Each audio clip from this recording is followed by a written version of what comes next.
By the way, what do you make of, I only got 2 minutes. What do you make of Tucker Carlson? I mean, what a buffoon that guy's turned out to be. What do you make of him and his interview with the president of Iran? An absolute embarrassment.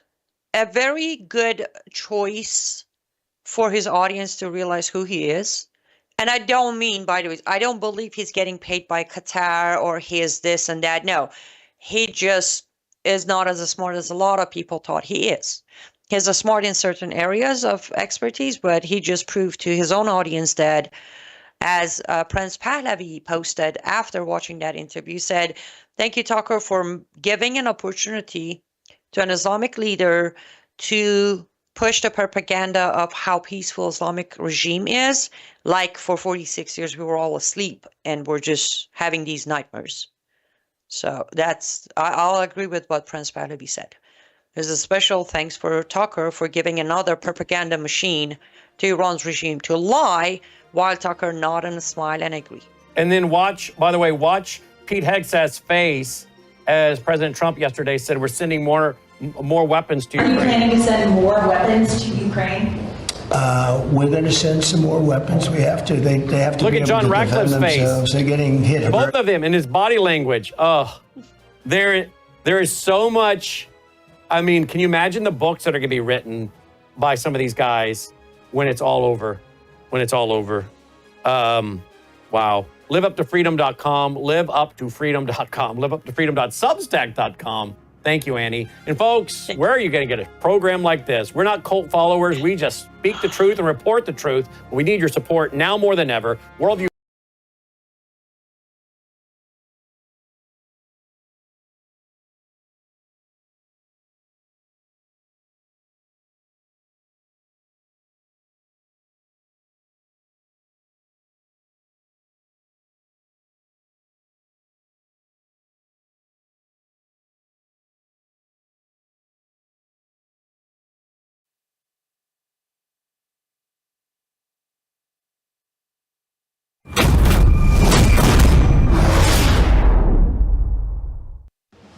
Colonel Rob Maness has a lifelong record of providing dedicated service to this nation. Having worked his way up from the enlisted ranks to full colonel, he served our country for more than 32 years. He has served as a bomber squadron commander, bomb disposal technician, Joint Chiefs of Staff Operations Officer, assisted the National Security Team with the campaign plan for the global war on terrorism. He authored the first theater nuclear war plan and served as the Vice Commander of America's largest airborne intelligence wing. Colonel Rob Maness is a true American hero.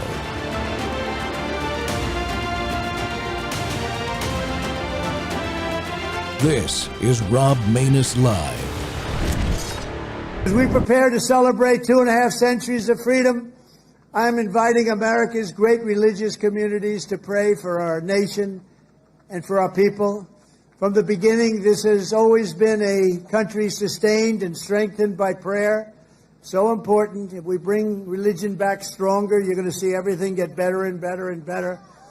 You're going to see it get better and better. So as we chart our course toward the next 250 years, let us rededicate ourselves to one nation under God. Right?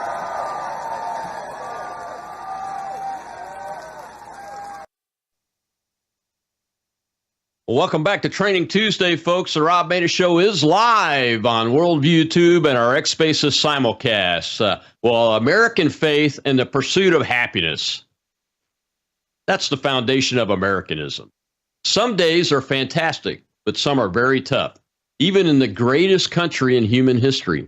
That is why we Americans who still believe in God rely on our faith and pray for our leaders and fellow citizens so fervently. President Trump's near-death experience only made his faith deeper from what he says and more firmly established his realization that he is a faith leader of the American people. These last few days with the tragedy in Texas unfolding, our faith is really being tested. But God also shows us every day that our faith in him is rightly placed as we see our fellow citizens respond with strength and compassion that come from him. Well, I scheduled today's guest weeks ago for just before the 4th of July date, and then had to move him to today because we couldn't do the show last week due to unforeseen circumstances. All I can say is the Lord works in mysterious ways because we need this guest today more than we did last week. Pastor Jackson Lohmeyer is a key member of the White House Faith Council and was present when President Trump signed the executive order establishing it. As founder of Pastors for Trump, a national coalition with pastors in all 50 states, and lead pastor of Sheridan Church in Tulsa, Oklahoma, Lohmeyer has become one of the most outspoken voices for faith in politics. He's also the author of a new book called Chasing After the Wind, and that book explores the elusive pursuit of happiness in life and its connection to holiness. It emphasizes that everyone is chasing happiness, yet few seem to get it. Often that leads them to unholy decision. Pastor, welcome to the Rob Maness Show. Thank you so much for having me on. Yeah, we appreciate you coming on, my friend. I'm excited to talk about the book. But as I mentioned, the Lord works in mysterious ways, bringing you here today instead of last week, like we had planned. And how do you see God's hand in these moments of crisis like what we're seeing in Texas today? You know, it's unbelievably sad, isn't it? The stories are just even hard to talk about, let alone, give a reason for why. And that's what everybody right now is grappling with, right? Why would a good God allow such an evil thing to take place, a tragedy that is just so hard to understand? And so the question why is present, and it's a real question. And it's interesting that you brought up the book and this question. I spend an entire chapter dealing with this issue right here. Why does a good God allow these things to happen in our worlds? And how in the world could we ever find happiness in a life that is filled with heartache and headaches and all the like? And so right now, it's a tough thing. And we pray for the families that are in Texas. Thankful for a president that has told the officials in Texas, whatever you need, it's at your disposal. But, here's the thing. We don't have an answer for why God allows these things. We just don't. That's an honest answer. However, we may not have a reason why, but we are given the what. In the midst of these terrible tragedies, somehow, some way, God shows up in spectacular and unique ways, and God comforts those who are hurting. He gives peace to those who are in utter turmoil. And so the answer is not to run away from God in these terrible moments. The answer is to turn and run to God because he's the only one that can help us during these times. And so, I have an entire chapter dealing with this issue alone in the book, Chasing After the Wind, going on the story of Job. Job is the answer that God gives us for the tragedies in life. And we may not get a reason why these things happen, but God shows up. God speaks to us in those moments. And so thanks for having me on. We're praying for the families in Texas, and it's an honor to be with you today. Yeah, we appreciate you, my friend. Thank you for those words. I mean, nobody could say it better, and I'm glad that you answered my softball question by talking about the chapter in your book. You set me up on that I think. Yeah, exactly. I'm getting better at this, even though I'm still pretty much a rookie, even on episode 546. This is not my wheelhouse, this whole interviewing thing and media stuff and everything. I mean, my profession is killing people and blowing their stuff up when they're enemies of my country. So, but I'm learning it. So Jackson, when God talks to us through the Bible, he uses stories, and you mentioned a couple of them, to tell us how he is. And I think that one of the things that struck me about the book is that you bring that out throughout the whole book. And I just wanted to compliment you on that, because that's not an easy thing for a minister to do, and it's not an easy thing for regular people to have a good, solid understanding of that concept of God loves us, but bad things happen. And when they do, he loves us so much, he's there for you to turn to you, but bad things still happen in this world. Absolutely, and thank you for that. The times that you really, really get to know God is when you're going through pain and tragedy and suffering. The only time you know God truly as a healer is when you're sick. The only time that you know God truly as a provider is in the times when you face lack. And so God shows up no matter what we're going through. And we're thankful for the good seasons in life, right? We're thankful for the seasons when everything is going right and it's blessings galore. But in those seasons when things seem to not be going so well, not to be going the way we'd like for them to go, that is actually when we get a deeper understanding of who God is.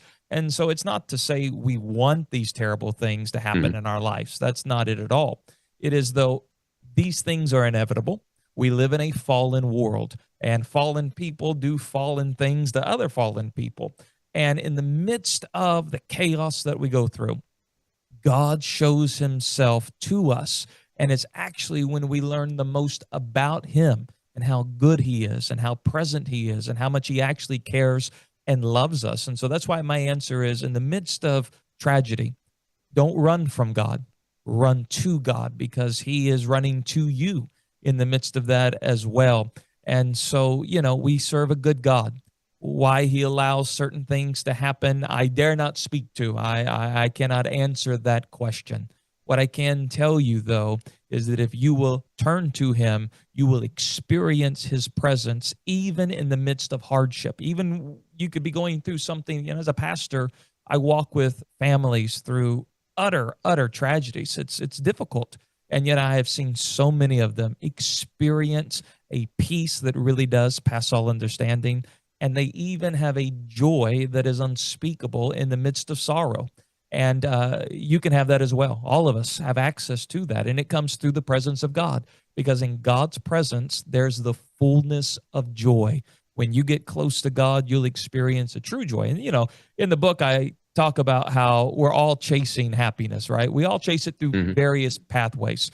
Some people chase happiness through success or fame or wealth. Other people, they'll do some terrible things to try to be happy, drugs or getting addicted to alcohol or whatever the case may be.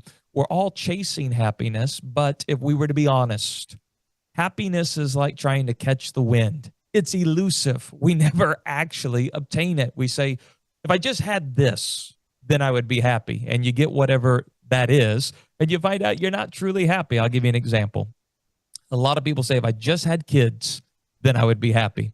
Well, you get children, and they become your praise report, but your prayer request at the exact same time.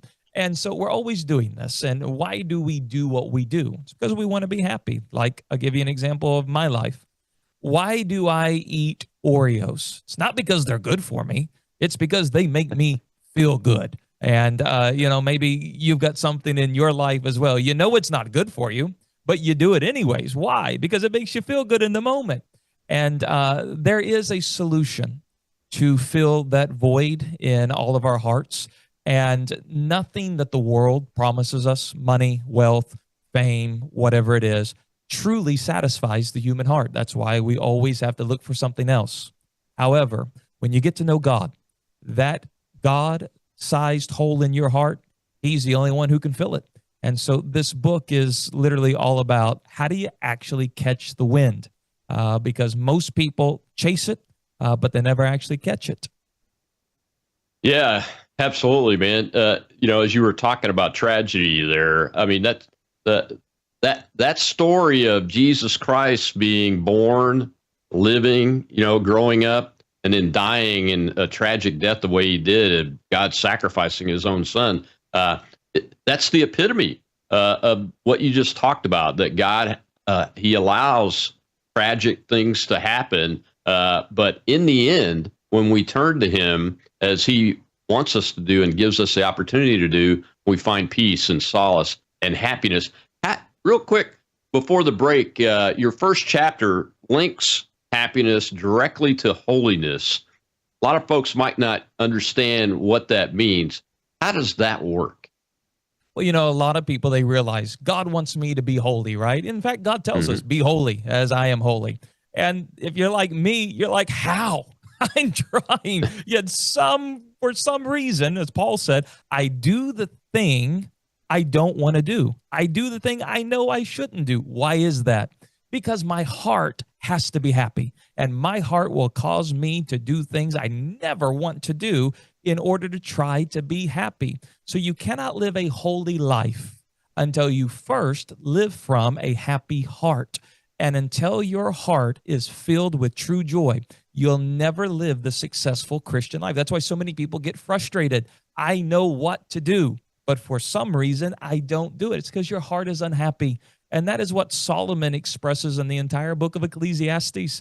He says, I had everything in life. I had money, I had women, I had power, I had fame, yet I was unhappy the entire time. And Solomon lived an unholy life, so much so God said, if it wasn't for your father David, I'd already removed you from the throne. And Solomon lived an unholy life because he had an unhappy heart. So if you want to live a holy life, you're going to have your heart content. And there's only one way. That's through Jesus Christ.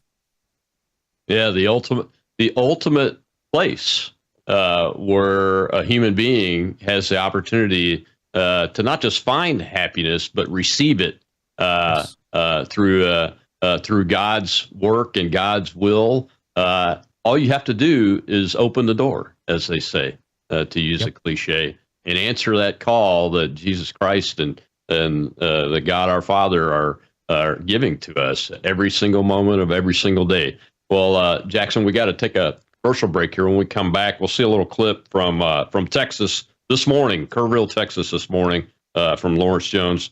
I want to talk a little bit more about that and continue this discussion about the book, Chasing After the Wind, The Pursuit of Happiness. It's an American foundation of our belief system, and it's a Christian foundation of seeking happiness and becoming holy. We'll be right back with Pastor Jackson Lohmeyer.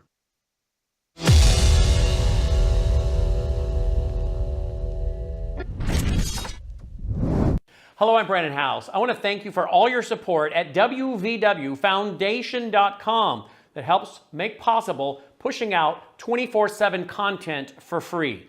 Without your support, we'd have to put it all behind a paywall. But thanks to you and your support through our foundation, we're able to push it out for free as a broadcast service and broadcast ministry of WVW Foundation. Please consider going there and setting up an automatic monthly contribution, or go there and make an occasional contribution. If you prefer to support us through the mail, you'll find our mailing address there at wvwfoundation.com. You can also call and make your contribution over the phone by calling 901-825-0652. That's 901-825-0652. Again, all these details are available at wvwfoundation.com. Thank you for your support as we try to help people around the world understand the times through the lens of a Christian worldview.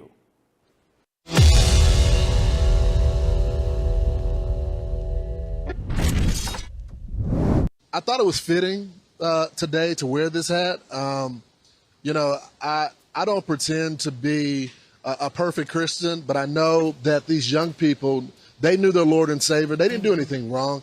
They were there exploring life. They were learning the principles of Jesus Christ. And I think what we're seeing in my home state is people are really clinging to their faith, because that's pretty much all we got right now.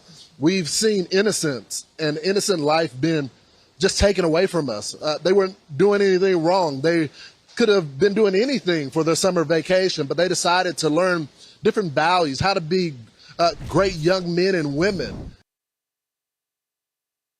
Oh, it's Training Tuesday here on Worldview Tube again, and my guest today is Pastor Jackson Lohmeyer. He's the author of a new book called Chasing After the Wind.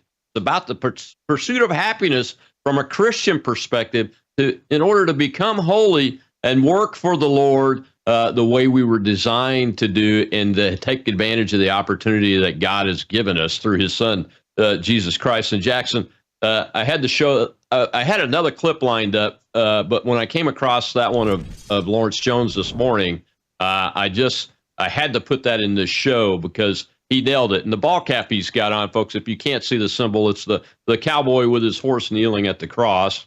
And Lawrence is from Texas. So that is very important to see and hear people that are widely known, in addition to folks like ourselves who aren't, famous people, and those we're just everyday folks, but see folks that are widely known for not just profess their faith, but talk through hard times as well as good times about why they think it's important. I was just very impressed with Lawrence's effort there.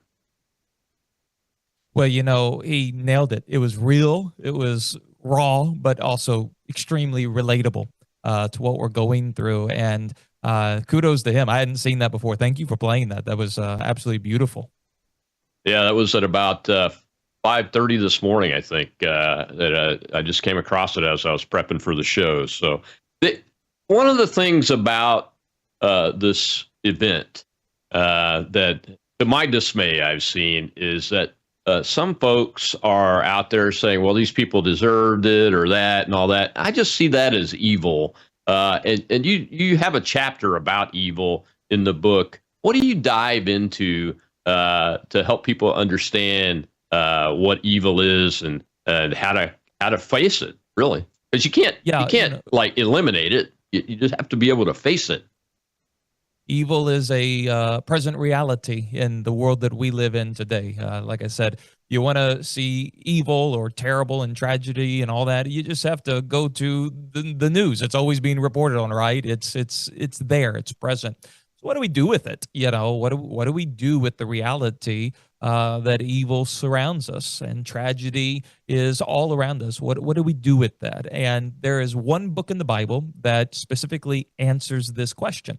It's the book of Job. And Job's an interesting guy because the author and God described Job the same way. They say he was upright, blameless, feared God, and he shunned evil. In other words, Job was a saint among saints. And yet his life gets turned upside down for no fault of his own. This is the thing. If I do wrong and I get punished for it, I can process that. I may not like it, but I can process it. I did wrong. This was the result. But what about when you do good and bad things happen to you? Maybe you've been there before. I'm sure we all have. I did the right thing and the wrong thing happened to me. What do you do with that? That was Job's case. And, Job's friends, they came to counsel him. And they said, Job, the reason you've lost everything in your life, there must be some hidden sin that you're not telling us about. And Job's like, there's nothing there. I'm living a good life. And we know Job is because we have inside baseball. But his friends, they can't grapple with why these things are happening to him. So Job must have done something. And come to find out, there was no reason of Job's own doing for what he was going through. And God shows up, and Job has questions. God, why did you allow this? Why did you let these things happen to me? And it's interesting, God begins to question Job. God says, Job, were you there when I put the stars in the sky? Were you there when I separated the seas? And Job reaches a point, he says, I've asked a question that I'm not capable of understanding. And then God does the most amazing thing. God reveals himself to Job, and Job becomes completely satisfied in the midst of his tragedy. Job says this, my ears have heard about you, but now my eyes have seen you. Job's heart was totally satisfied, even though all hell was breaking loose in his life, because he went from simply hearing about God. We all hear about God. Job saw God. And that is the meaning of life. The meaning of life is to move from simply hearing about God to seeing God, whose image and likeness we've all been created in. And when you really see God is when you're going through the ringer. And so let me encourage people who are watching right now. You may not understand why you're going through what you're going through. And I can't give you a reason why. Maybe you did something wrong. Maybe you didn't do anything wrong at all like Job, and yet you're going through it. In this moment, God is ready to show you who he is at a level you've never experienced before. You can transition from simply hearing about God to seeing God. And when you see God, Your heart will be totally satisfied, and it'll get you through whatever it is that you're going through. So don't ever waste your pain. That's what I try to tell people. Don't ever waste your pain. God knows how to make all things, including the bad things, work together for our good. And so it's in these moments that we have to make a decision. I'm going to grow in the midst of this tragedy. I'm going to grow through this pain. And if we will do that, I promise you, we'll see God. Oh, yeah. I mean, just to go back to the events in Texas, especially at Camp Mystic, there, God created the young man that's the Coast Guard swimmer that everybody has seen all over the television. Hero. Yeah, he's a hero. And you know what, though? His response to the media questions that, well, I was doing my job that I was trained to do, that I volunteered to do, that's my passion. And if anybody else had been in my place, they would have done the exact same job. And he saved 165 people from that camp at last count, from what I understand. And the helicopter crew that delivered him there had flown what should have been an hour flight from South Texas, an 8-hour flight dodging hazards and thunderstorms to get him on the ground there. And when I see that story and hear that story, and I can see it, I see God. That's what I see. I immediately recognized it. As somebody that dedicated their life to a certain, to the pointed end of the spear, like that young guy has, there are hundreds of thousands of Americans just like him that are willing to do that. See, that's my perspective that I could see. And I've been an aviator in the military, and I could see the perspective of the helicopter pilots and the crew chief flying the helicopter to get that swimmer, that Coast Guard rescue swimmer, into that position to where he enacted what his passion is and did his mission. And God put us all there to see that, didn't he? Oh, absolutely. And God uses people. That's what you got to realize. God works through people. And that's why, we have to be willing to say, here I am, Lord, use me. Use me with the gifts, the talents, the time that you've given me. And we use it as service unto the Lord, which is a service to people. And man, that guy, you talk about a living hero in the moment. And that is, he used his gifts, his talents, his abilities that God gave him to glorify God and to save, to your point, 165 people that we know of so far. That number may increase. Yeah, it may increase. It probably will, as a matter of fact. And it also says something, and I want to get your take on this, about readiness to serve God. That young man has just become a rescue swimmer in the Coast Guard less than a year ago. He's only been what we call mission ready for about 6 months, he said. And this was his first event. It just goes to show you, just like when people question folks that have never done something before and they know they're ready to do whatever action it is. Donald Trump's another example. He's never been in politics, but he ran for president and won in 2016. Human nature is to criticize that. But when you are a faith-based person and understand what's really happening, you know that like the phrase says, with God, all things are possible, right? So it's our job just to be ready when the opportunity happens, isn't it? Oh, absolutely. And, the Bible speaks to this so many times that when those moments come, you may feel like I'm not ready, or you may feel overwhelmed. But it's in those moments that God gives you this supernatural strength. And I promise you, that man has experienced a supernatural strength to carry out what he has already done. And, one day he'll probably be interviewed and he'll probably say something along these lines. I don't know how I did it, but God used me and God gave me strength to do it. And I'm sure you've been in those situations too, given your past career, where there was moments that you look back and say, I don't know how we did that or accomplished that. And you will testify and verify only with God, apart from him, we can do nothing at all. But through him, to your point, all things are possible. And that's why God wants to use you. God wants to use everybody who's willing to say, here I am, Lord, use me. And if you will come with that attitude, God will use you. Yeah, absolutely. I think that's been my philosophy ever since I first signed up for military service. You know, Isaiah 6:8, I think, is what you're paraphrasing there, Pastor. And send me, Lord. Here I am. Send me. When the Lord asks, who shall we send? Who will go? And that's the way Americans are. You know, our spirit and our soul. Doesn't matter whether we've been an American for a day or our family came here in the 1600s. That's our spirit and soul, and I think it's faith based because we are a nation that took God into account, aren't we? Oh yeah, you can't deny that. What makes America exceptional is the foundation of our nation. Our nation was founded as a nation of faith. You know, I always put it like this: God chose Israel. America, though, chose God. And that is what has made America great. You know, people, we got to make America great again. Well, what was it that made America great in the first place? America was a nation built upon the foundation of faith in God.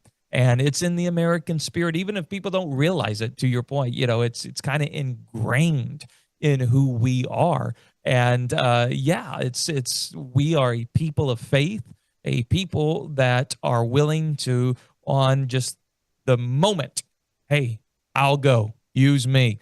And I think that's what makes America so beautiful. America so great, so different than, say, many of the other nations before us or even present, is we have this faith-based foundation ingrained in who we are as a people. Yeah, you're absolutely right. The phrase divine providence has been used since long before the United States came into existence as the republic we are now. But by every generation since the Pilgrims set foot on the soil here, and even before that, with the Native Americans that were living here, they believed in God too, in their own way, and believed that divine providence has been set upon this land and developed it through his people. We got to take another break, Pastor. When we come back, we'll see another little clip here. This time, though, it's the president talking about protecting Christians from the White House. And I want to get your take in the context of the book about what that means and what this whole faith council means and why we should all be excited about it. We'll be right back with Pastor Jackson Lohmeyer.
I'm also creating the White House Faith Office, led by Pastor Paula White, who is so amazing.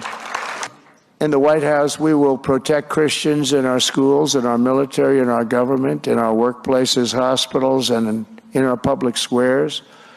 And we will bring our country back together as one nation under God, with liberty and justice for all. Throughout history, those who have sought control and domination over others have always tried to cut the people off from the connection to their Creator. At the same time, every nation with big dreams and great ambition has recognized that there is no recourse more precious than the faith in the hearts of our people. It's the thing that makes our nation great. It makes other nations great. When you don't have it, you don't see great nations. Without God, we are isolated and alone, but with God, the scripture tells us all things are possible. Well, look at me. I'm standing before you today. I shouldn't be here. I shouldn't be here. Welcome back to the Rob Maness Show. It's Training Tuesday, and we're talking about Pastor Jackson Lahmeyer's new book, Chasing After the Wind, and in the context of today's times, the tragedy in Texas, the fact that that man right there that you just saw, President Trump, he recognizes, Jackson, that he shouldn't be here. That's what I was talking about in my opening monologue, is that President Trump, he said he was a Christian the first term. He got a lot of support and everything, but I think it's even deeper now, isn't it? And you spent some time with him, and were even there when he signed the executive order. What were your thoughts on him, this council, and our need to protect Christians here in American society today, which is kind of a conundrum for me when I think about it, but we do need it. You know, I'm just grateful to have a president that is willing to say what you just played. I don't think people realize how big of a deal that is. But to your question about President Trump, you know, Butler, Pennsylvania obviously changed him from the inside out. Anytime you survive an assassination attempt that was so close, so close, he's utterly convinced that was the hand of God, that an angel was with him. And so it's interesting. I've been very fortunate this year. I've spent more time at the White House than what I thought I would in my entire life. And so going into the Oval Office is an interesting thing. And President Trump has done something above the entrances into the doors into the Oval Office. He has put up angels. And now they're gold angels because, he loves gold, but they're angels nonetheless. And it's because he always points back to how an angel was there present to save his life on that day with a purpose, that God spared his life to help save the United States of America. And one of the promises that he made on the campaign trail was about a faith office. It's never existed before. There's been initiatives. George Bush had a faith initiative. President Trump had one during his first term. But now there is a standalone faith office in the White House being led by Pastor Paula White and Jenny Korn, who are just doing an extremely, extremely good job. And the faith office is in the West Wing, which is a big deal, a direct report to the president. And, the foundation of the faith office is to protect religious liberty because, contrary to what a lot of people may believe, our federal government under Obama, accelerated under Biden, had been weaponized to target religious institutions, churches, and Christians through the DOJ, FBI, especially the IRS, even the ATF. And so what the faith office is doing is uncovering that weaponization, that anti-Christian bias, exposing it, and then putting forth solutions. How do we make sure that the weight of the federal government is never used again against Christians or people of faith? Because foundational to America is that just as nobody should get between a patient and their doctor, nobody, especially the government, should get between a person and God. That is not the role of the government at all. And just because you're a Christian, that doesn't mean you should have a target on your back in regards to the federal government coming after you. So thankfully, this is an initiative of the commander-in-chief. It is being carried out. And I'm just grateful to get to be a part of it, getting to do whatever my small role may be. But I can promise you, this is a top priority of our president. Has the office and the council itself, what so far, and I know it's only been a short amount of time since January 20th, but still, what impacts has the office made so far, especially in what you were talking about, protecting our religious liberty from the government itself? I mean, are they in contact with like the Department of Justice, maybe Harmeet Dillon's office? She's the Assistant Attorney General, I think, for civil rights, if I have the position correct. Is that kind of communication and coordination happening? Discussion? Oh, this is an absolutely beautiful thing that hardly anybody knows, but people should know. there is now faith directors in every single agency. So every agency is in communication with the faith office. And this is huge because what is able to take place now is we can uncover the anti-Christian bias that we all know is there. I mean, we can go example after example, it's there.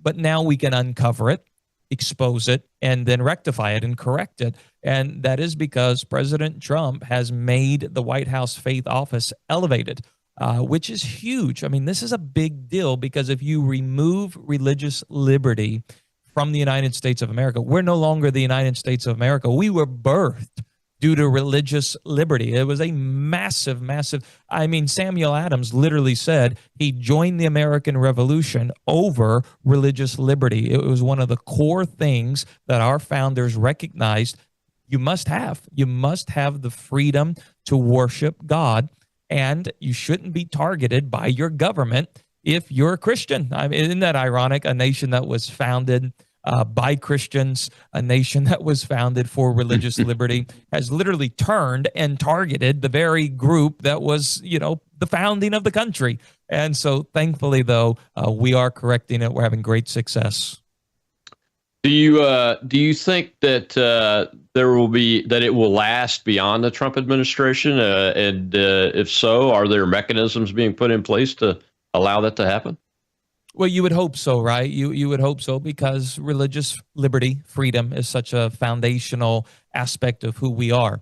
Obviously, you know, if you got in a Kamala Harris or a Gavin Newsom, I wouldn't have great faith that the faith office would continue. I would hope it would, but I can't imagine those who target Christians especially would want an office that is trying to eradicate the anti-Christian bias. And so it goes to show you how important these midterms are.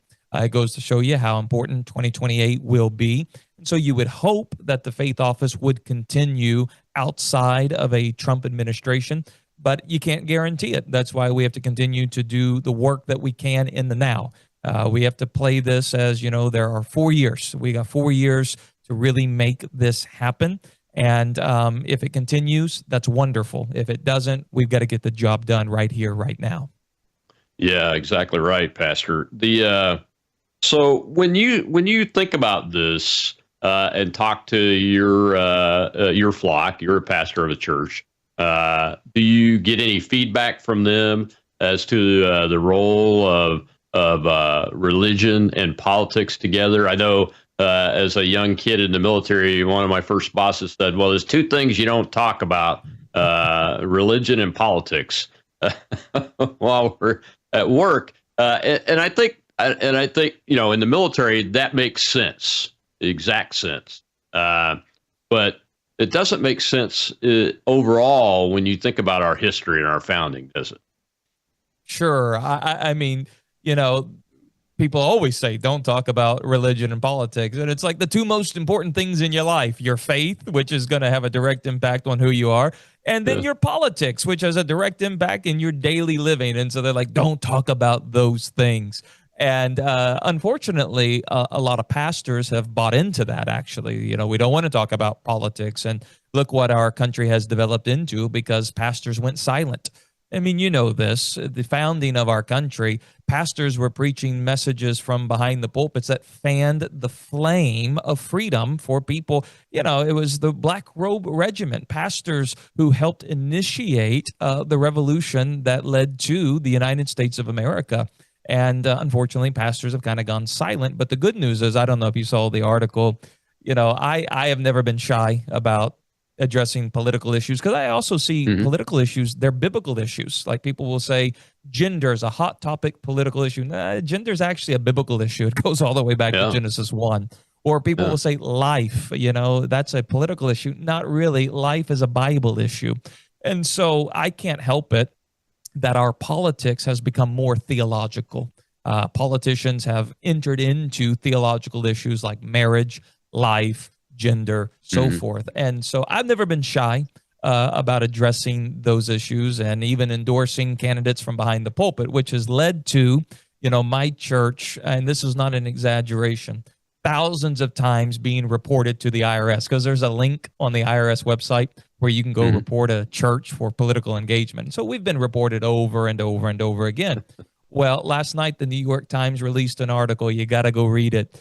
The IRS has now admitted that churches legally can endorse candidates from behind the pulpits. The IRS just admitted that. I mean, we've known that. It's never been something the IRS is. If anyone should have already been, taken to court, it should have been me and my church, because we've been politically active I was the founder of Pastors for Trump. All right, and so and reported thousands of times. The IRS never came after us because the First Amendment.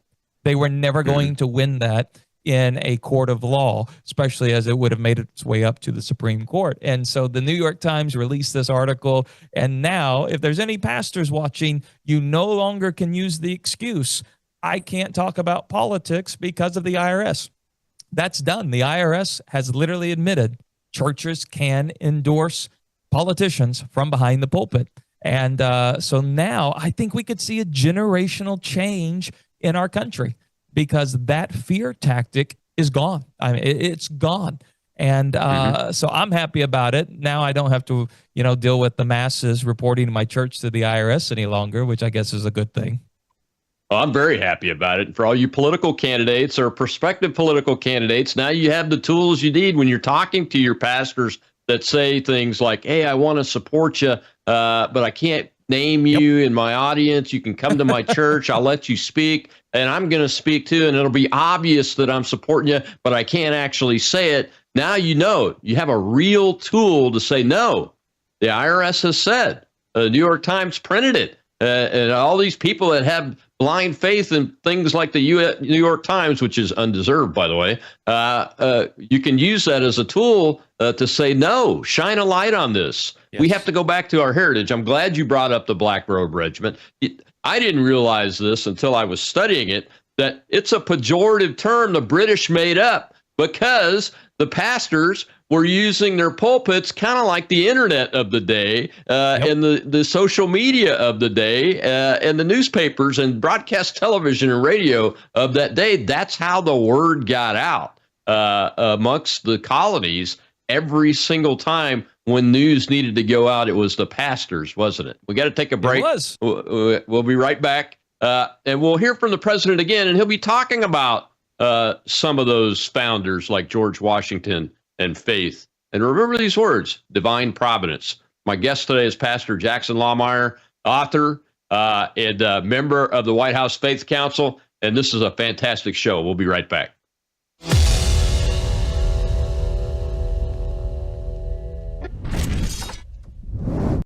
Hello, I'm Brandon House. Would you like to gain access to over 20 years of my radio shows, TV shows, my books? I've written 15 books, and most of those books are ebooks now. And we have conference DVDs, conferences where we filmed our conferences at the Ozarks, literally starting 20 years ago. It's all available in our archived vault. All you have to do is go to worldviewtube.com/vault, worldviewtube.com/vault, and for a reasonable monthly fee, you gain access to over 20 years of Christian worldview programming, news, information, books, documentaries, and a powerful search engine.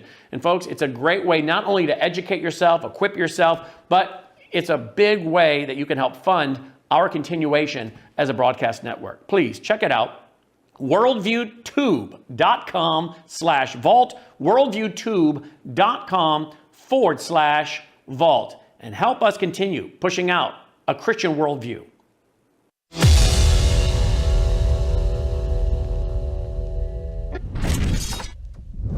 The stories of legends like Washington, Winthrop, and Williams remind us that without faith in God, there would be no American story. Every citizen should be proud of this exceptional heritage. We have an unbelievable heritage, and we have to use that and make life better for everyone. That's why as we approach the 25th times 10 anniversary, think of that, 250 years we'll be celebrating next year of our country's founding, I have signed an executive order to resume the process of creating a new national park full of statues of the greatest Americans who ever lived. We're going to be honoring our heroes, honoring the greatest people from our country. We're not going to be tearing down, we're going to be building up. It will be called the National Garden of American Heroes. Some of you will be on that soon-to-be hallowed ground. Welcome back to the Rob Maness Show. It's Training Tuesday, and we're talking today about American faith and the pursuit of happiness, the foundation of Americanism. You just heard from President Trump right there. Without faith in God, there would be no America, and he's absolutely right. My guest is author of the new book, Chasing After the Wind, Pastor Jackson Lahmeyer, who's also the founder of Pastors for Trump and member of the White House Faith Council. And Jackson, we got a little bit ahead of that clip right there, but that's okay. I love talking about this stuff. You know, I have an ancestor that fought in the American Revolution. He was a farmer that left his farm to go fight, but he had a church that he donated land to that's right there in the little town today, right where he's buried. That church, I know, had a pastor in it from the Black Robe Regiment. And that's why it's important for us to talk about that, because we have to get back to that. That's why I'm excited about that New York Times article. And you beat me to it. I had it out here on my notes. But I'm glad you did, because it gives us more time to talk about it. Before I ask you my question this segment, though, I want to give the audience a chance to ask you a question. I've got a couple of hands up over there. Patriot Rob is our host. Go ahead, Patriot Rob. Colonel, we have Naomi. Colonel, thank you, Patriot Rob, Pastor Kripanda. I was thrilled too. I heard it on the news this morning about the exemption for the churches. And I can tell you, and I guess my question is, what took so long? I can remember all the way back, even into, and I'm glad we're talking in terms of history, all the way back to Negro history. That was important. And, you know, the church was the catalyst for everything. So I'm really happy about it. Why do you think it took so long?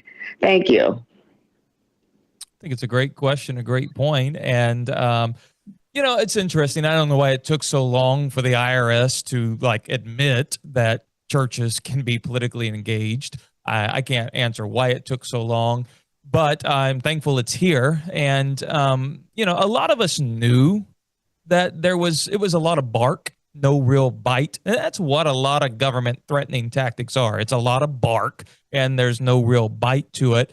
And, you know, some pastors, they bought into it, maybe unintentionally or intentionally, not knowing really what it meant. And so, but what I'm thankful for now is that, you know, I traveled the country during the 24 campaign mobilizing pastors, and it was like pulling teeth, because pastors would always say, you know, I'm gonna vote for Donald Trump, but I can't talk about this election at church because I can't lose my 501c3 tax exempt status. And so it was the number one reason many pastors would say, I don't want to be engaged or involved. Well, now that reason's gone. And it will make it so much easier going forward, because now you'll really know where your pastor stands. There is not the ability to use that as an excuse anymore. It can be, well, I don't want to talk about politics. That's your decision.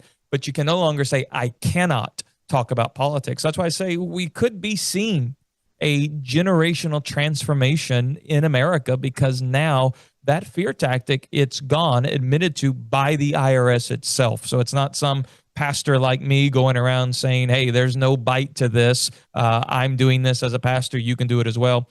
Well, now we can point to the IRS itself. And so isn't that awesome? I think it's great. I think it's fantastic, too. But I do have a question for you, because given our country's history, that the pursuit of happiness and faith together are, I mean, they go beyond even the Declaration of Independence. Those ideas all the way back to when Europeans came here, and like I said in my in my opening. I think even before that, with the Native Americans that were occupying the land and living on this land and taking care of it and owning it. So my question is, though, it seemed that the side that worked hard to get rid of prayer in schools, worked so hard to overly secularize the federal government and every level in schools and everything, and remove religious liberty completely from society, except for behind closed doors, were the ones that were actually endorsing candidates from the pulpit on the other side. I mean, Naomi brought up the black churches. You know, I've stood in black churches as a candidate and asked for their help before, and the pastor never had a problem with me doing that. And I've watched Barack Obama. I've watched Kamala Harris. I've watched Joe Biden all literally preach their politics from black church pulpits, and nobody ever said that they were going to get reported or get sued by the IRS. Isn't that ironic that it's the side that wanted to atheize, I don't know if that's a word or not, I just made it up, America and remove religious liberty that embraced it so much? I think it's wildly ironic. I saw somebody post something when this article was released about, churches can endorse and all that. Somebody said, well, the black Democratic churches must be all greatly confused right now because they've been doing it the entire time. And black Democrat churches have been used by politicians for literal massive rallies on Sunday mornings. And yet if you were a conservative church, well, you can't do that. And if you do that, well, you're breaking some law that, by the way, separation of church and state is not in any of our founding legal documents, such as the Bill of Rights, Constitution, Declaration of Independence, or anything like that. And so it is ironic. It really is. But now we got a level playing field, and so we just have to take advantage of that. Yeah, absolutely right. It wasn't even the intent of the man that wrote the letter to the Baptist Church, Thomas Jefferson, that talked about the wall between the state. It was to protect the churches, Exactly. Well, we got one more hand up, Pastor. We got time to take it before we get to the end of the show. And again, thank you for coming on. This has been fantastic. Go ahead, Patriot Rob. Colonel, we have Liz. Hi. Thank you, Colonel Rob, Panda. Pastor, my question to you, and I appreciate you bringing up the separation of church and state, because that's how they use to get religion out of schools. But my question is more personal. With everything that's going on and all the tragedy that we've seen with the flooding and everything, and the vile things that are being said about these children, and God teaches us to forgive. How do you forgive that? How do you deal with that on a personal level and try and stay positive when, there are just plain evil people in the world?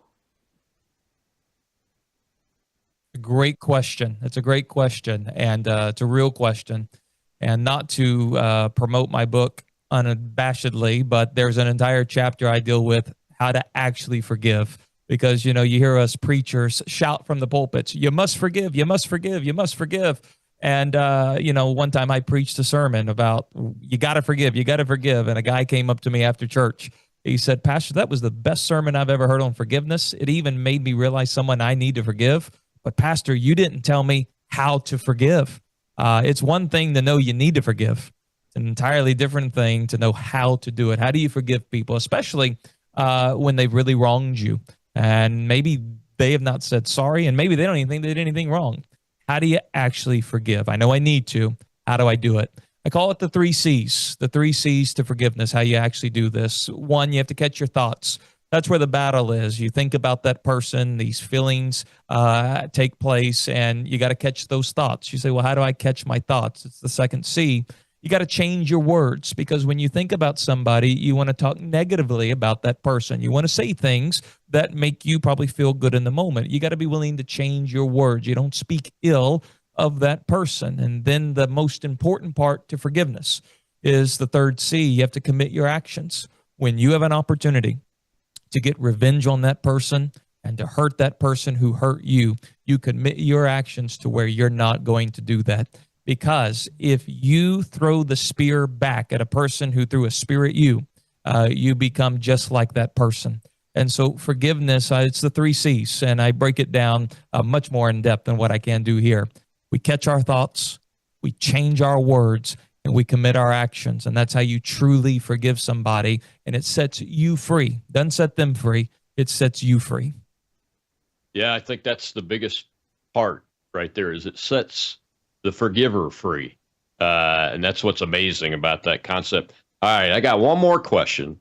And it's from the book. You talk about Elijah and his battle with depression and suicidal thoughts there.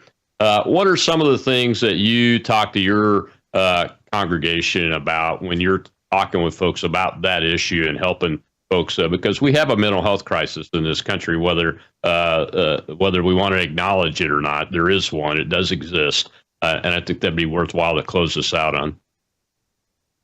Yeah, well, unfortunately, I think the church has done some damage in this area because we've acted like mental health is not a real thing.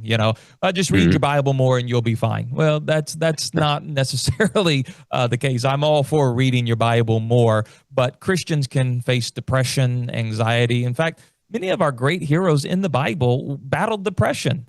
From many of the prophets to even King David. If you go read some of the Psalms that David wrote, if he were alive today, you would call a suicide hotline to check in on King David because he was miserable at times. And so God gives some real solutions, especially to Elijah, who became suicidal. God told Elijah basically 3 things: eat and rest, meaning take care of your physical body. If you don't take care of your physical body, it will wear you out emotionally and spiritually. Secondly, Elijah, don't isolate yourself. What the devil wants to do is for it to get us all alone to where it's just him, us, and everything going on between our ears. Don't isolate. You got to be around people. And then lastly, experience the presence of God. The presence of God is marked with joy, for the fullness of joy is in God's presence. And we're told the joy of the Lord is our strength. So how do you have strength to fight depression?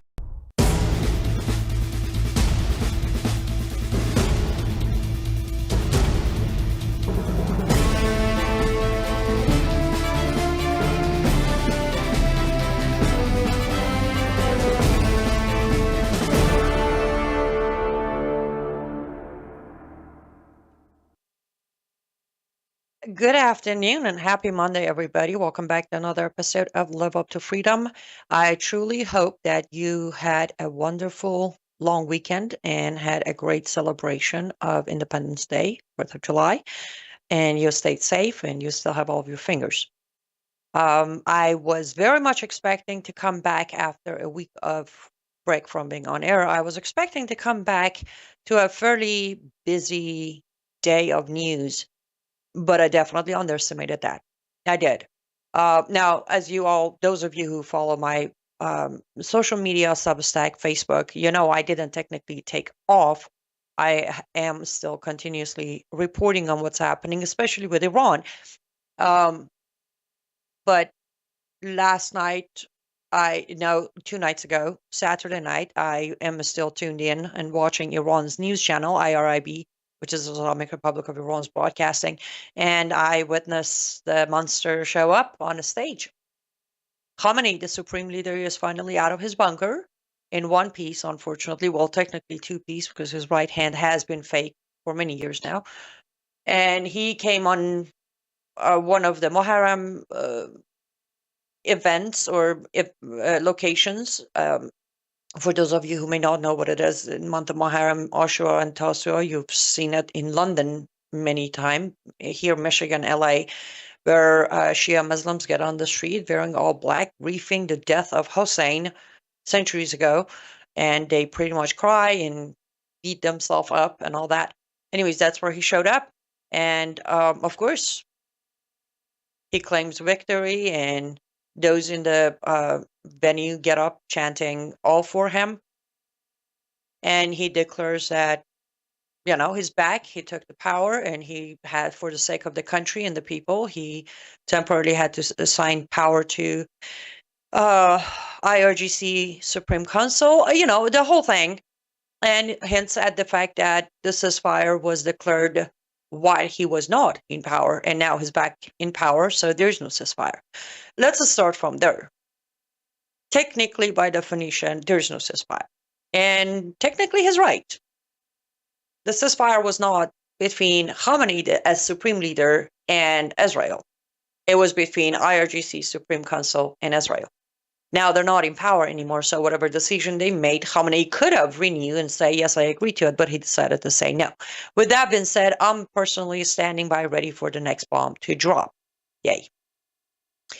Now, while I believe in about 2 hours, Benjamin Netanyahu and President Trump are meeting here in Washington, D.C., and lots of talk, I'm sure, is going to go on. What's going to happen after that meeting? I have no clue. What I hear is that Israel is here to get guarantees that if Iran continues their enrichment, uranium enrichment and nuclear facilities, that America will guarantee to join Israel on an actual military attack. Is this going to happen or not? I don't know. No, I don't think it's going to happen. But while all of this is going on here in D.C., while President Trump and Trump administration are still looking for negotiation, finding a permanent peace deal, and Netanyahu and his IDF are figuring out what's next, Iran clerics are issuing fatwas and bounties on Netanyahu and Trump. Pardon, my face speaks out really loud, so when I'm on camera, you'll see what I'm thinking before I tell you what I'm thinking. But it is hideous what's happening. It is so hideous. On all 4 topics I'm going to talk about on 4 segments today, every single one of them are hideously tragic. The fact that there is still some sort of hope somewhere in somebody's heart and mind that we're going to come to some sort of peace agreement permanently, forever, with the mullahs in Iran. It's funny, as my face is telling you. They have started with some of the clerics and Friday prayer imams coming out and saying, it wasn't a bounty, it was just a fatwa issued against Netanyahu and Trump, saying their life is halal. It's every Muslim's duty to protect the supreme leader. And since Trump was mean to Khamenei, and Netanyahu has said that he was a target, then they're, go draw blood, kill him. Started from there. But yesterday, something more interesting happened. Starting this morning, U.S. time, there are some confusions. First of all, I need to clear, and this is important because I like to be factual. Let's just start with an article that Gateway Pundit released, I believe, earlier this morning. And this is nothing against Gateway Pundit. I know they don't have an Iranian-speaking person, but they put out a article saying that, what is it? It's like now the bounty on President Trump is $21 million with a screenshot properly of a target on President Trump's face and the amount on top, 21 some million. And then they reported that they got this information from an Iranian linked, the ending of the URL tar.ir. That's where they got the information, and it's accurate, but it's incorrect. If we could actually click on that link right now on tar.ir. So what that page is about, on my original reporting about it, I said they have put a website up to crowdfund the bounty. So I don't know what exactly there we go. So if we put that on the screen, right now it has gone up to $25,856,032. Okay, so the mistake is originally made by Gateway Pundit, and from there, every other American outlet picked it up. The bounty isn't up to $25 million.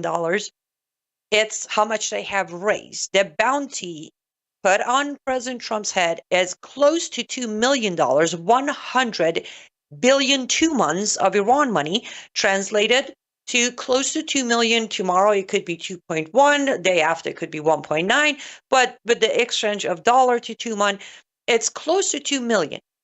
This is what they have raised because they put out a website. Again, you can find the original report translation on both my Substack and Facebook.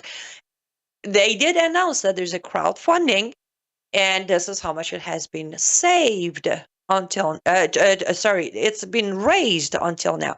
So even though we go back to the fact of a bounty in a minute, but I would like to make sure that the accurate information is being released. The bounty is not being raised every minute. This is a website where people are making donations. At the bottom, in Farsi, it actually says that this website is being up to moment updated. And then next to it is the most important part where they have it in English. This campaign is not funding terrorism. It is funding the fight against U.S. state terrorism. Let me read that one more time. Thank you for it's big enough for you to read it too, but this campaign is not funding terrorism. It is funding to fight against U.S. state terrorism. You see why I started giggling a little bit earlier? This is what they're doing. And over here in Washington, D.C., President Trump and Bibi Netanyahu are sitting to figure out how to find a permanent peace deal with these people. How this 2 + 2 is not coming to a 4, not even a 5, hey, not even a 12. And one of the things I said originally when I came to the information, and I confirmed it, and I watched the video of the original cleric who put out the close to $2 million bounty. I started digging, and then there's another Iranian website.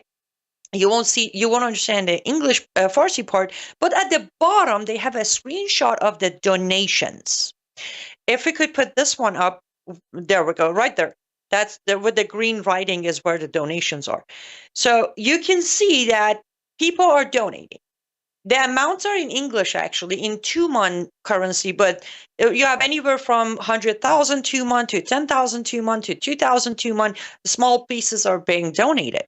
So I went and find my way into the actual behind the scene of, okay, where can I donate? And some of the donations aren't even from Iran.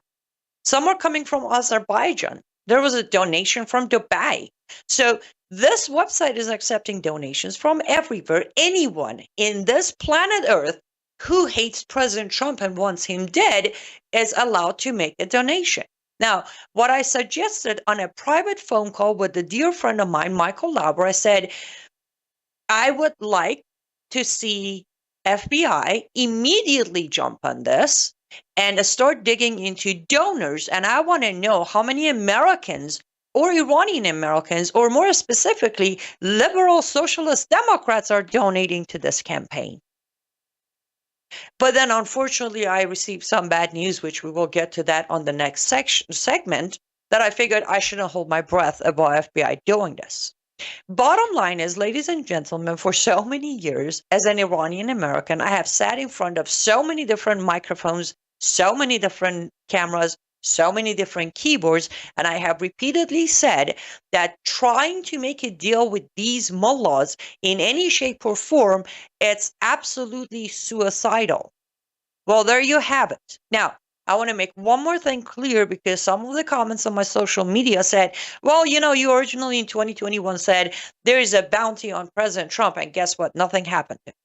Few things I need to address. First of all, yes, I actually broke that news right here on Worldview Tube on Brandon House Live when I said IRGC put a fatwa, not a bounty, difference, put a fatwa on President Trump saying because he ordered the kill of Qasem Soleimani, his blood is halal, meaning Muslims should go kill him. What is the difference? A fatwa is an order, is a judgment. A bounty is a cash award upping that bounty. They call it the motivation. A lot of Muslims have not actually done much of a killing or, stabbing until money came to table. So the scenario is very different today. Today, anyone who manages to, God forbid, take out President Trump will receive about $2 million.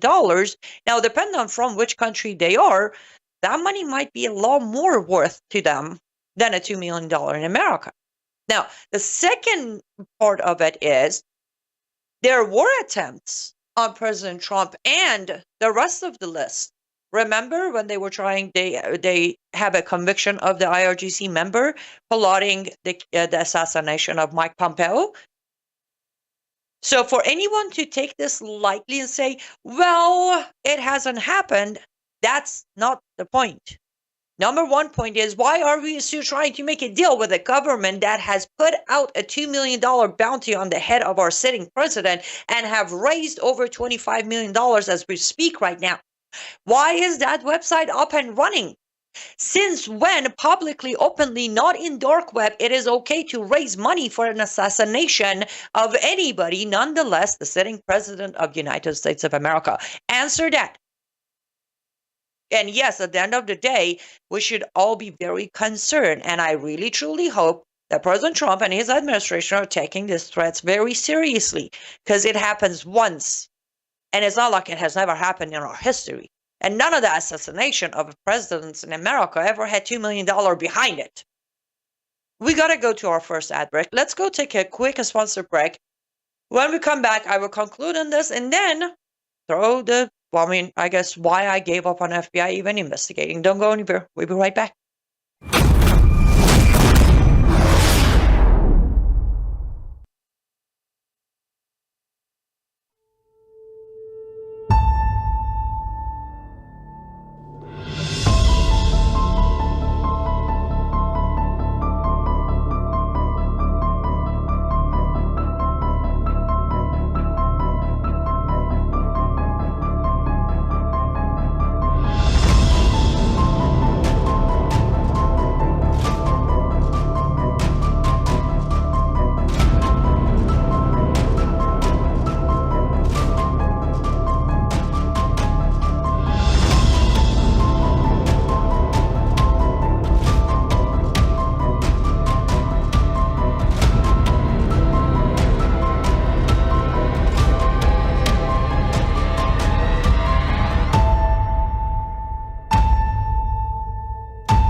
Welcome back to Live Up to Freedom. Thank you so much for staying with me until now. And I should say, we are live, so I am keeping an eye on the comment section to the best of my ability as I go through everything I need to go through. So if you have a question, comment, suggestion, anything, feel free to put them on any of the comment sections of any platform you're watching, and I will keep an eye on it. And yes, from Facebook comment by Yvonne, I think that's how we say your name. I'm sorry if I butchered it. I hope Trump is seeing the situation for what it is. I do too, and I pray that he does. I highly doubt he does. At the moment, he is surrendered by you know who and you know how, and there are way too many whispers going on in his ear, and he's still chasing after that peace prize. So I'm not sure if he's going to actually see this, because technically he could take this. Well, Netanyahu can take Khamenei's sentence from yesterday that there is no ceasefire. Let's go back in. I would. I'm not a warmonger, no. Well, we had him. We should have let Israel finish the job. We didn't. Okay, there was a minute of ceasefire there. Supreme Leader officially annulled it. So we're back.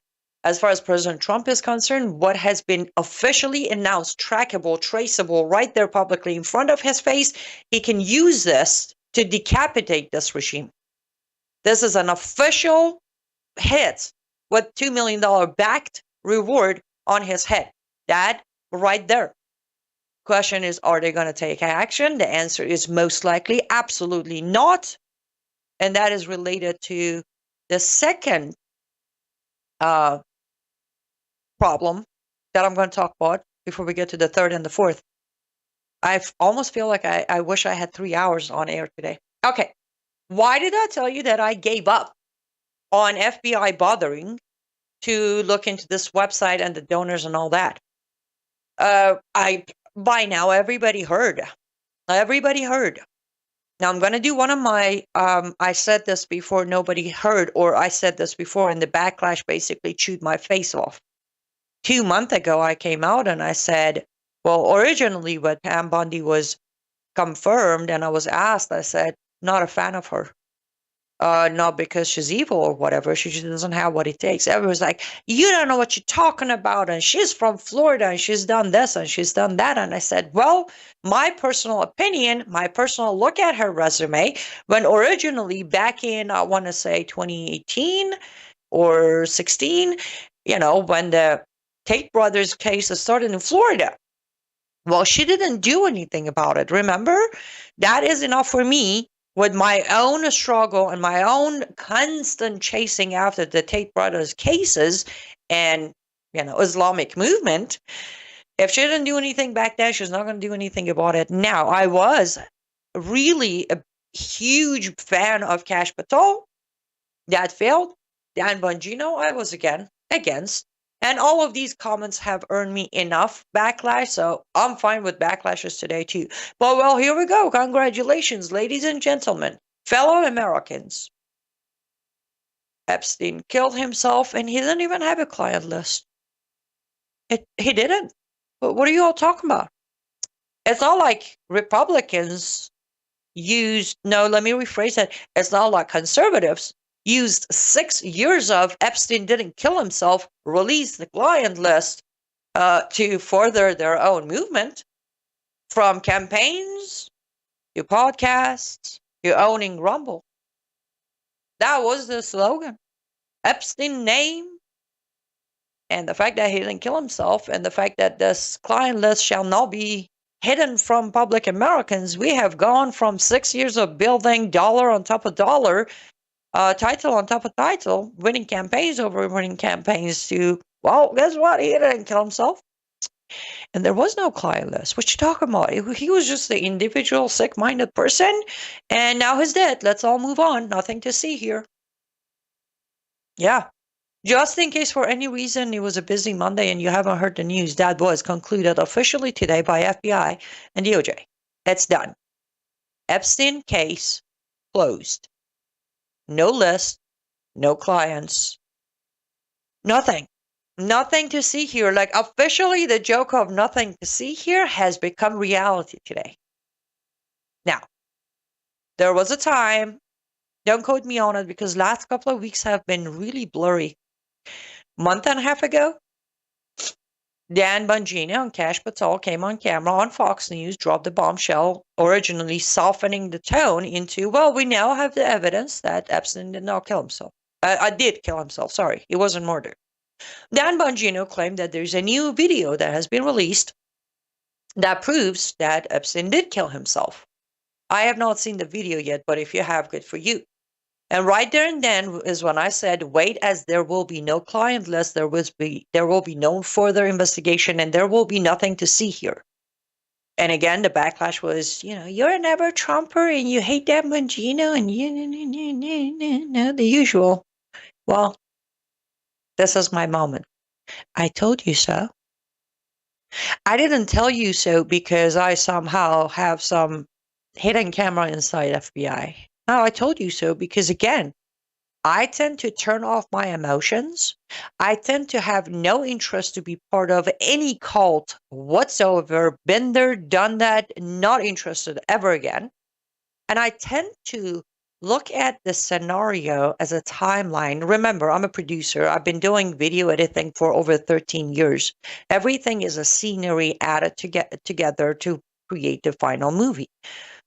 Because I can see that, I could easily see there will not be a client list released.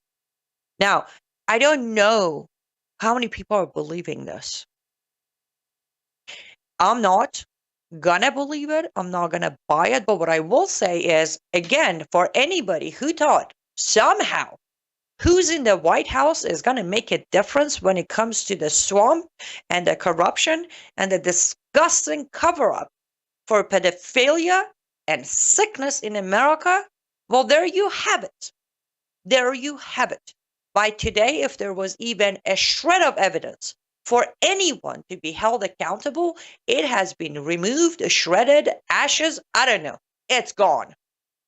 So here's another Americans deserve to know the truth case down the drain, down the swamp, as swamp stands strong. Now, I have seen Many people today, some are saying, oh, Trump should fire Pam Bundy. Some say Trump should fire Pam Bundy, Cash Patel, and Dan Bongino. All of that. And here's a question. Okay, we fire all three of them. Who are we going to replace them with? Wasn't this, I saw social media lit up by these names. Again, I personally had a lot of a stand for Cash Patel. I did. I am extremely disappointed. However, the question is, social media was lit up by these three names. That was it. Remember? That's it. This is it. FBI will be cleaned up. FBI will be freed of corruption. FBI will do this and FBI will be doing that. And that's exactly why I'm like, this morning, I'm like, FBI should dig into this website, this fundraising, figure out who's donating.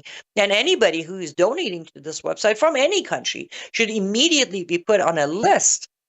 On a list. If they are Americans, they should be investigated and trial for contribution funding, assassinations. If they're outside of America, they should be added to a list that they can never come to America, right? That would be a logical way to do. But then you look at the FBI today, you're like, never mind. Never mind that. Why would we want to do that? Why? It is very discouraging to know that there is officially no name left on the list of the good guys.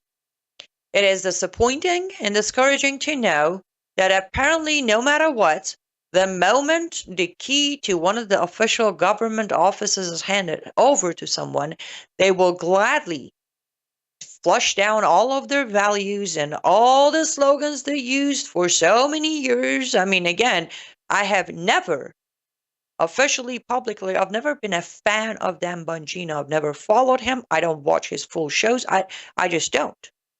Personal reasons.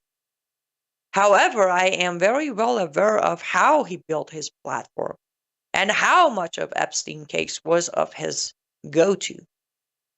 And now the man who got behind the entire cover-up of the Epstein file and the client list.